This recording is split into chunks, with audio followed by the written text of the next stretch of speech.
कभी ऐसा हुआ है कि आप किसी एक इंसान की एक नेगेटिव चीज की वजह से, एक गलती की वजह से उसको ऑटोमेटिकली बुरा अज्यूम करते हो, या आपके साथ ऐसा हुआ हो किसी ने आपकी एक नेगेटिव चीज की वजह से आपको ओवरऑल एक बुरा इंसान बना दिया?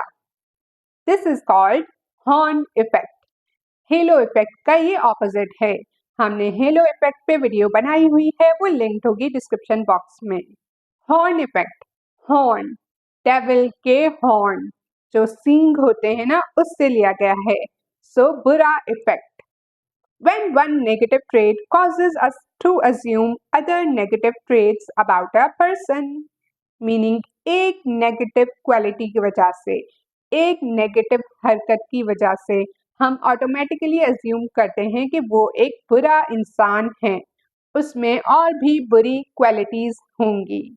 For example, an employee who fumbles one presentation is assumed to be unprepared across the board, even if they typically perform well.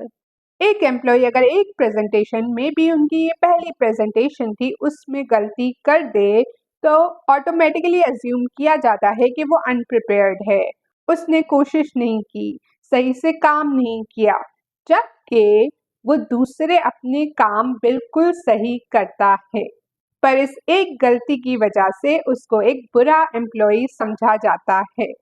उसी तरह अगर पहले दिन आप लेट जाओ ऑफिस में या इंटरव्यू के लिए लेट जाओ, चाहे फिर कोई भी वजह हो, अगला बंदा अज्यूम करता है कि आप इररिस्पॉन्सिबल हो, आप में और क्वालिटीज भी अच्छी नहीं होंगी।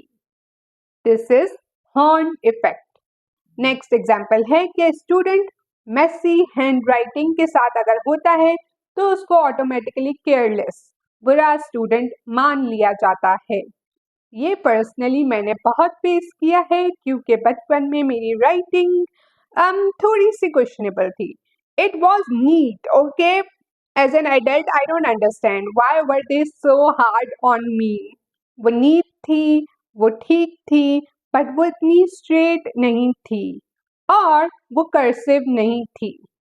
तो लोगों ने मुझे बोलना शुरू कर दिया तुम अच्छी स्टूडेंट नहीं हो, which like okay, literally I'm writing correct answers, but खैर है, this is हॉर्न इफेक्ट।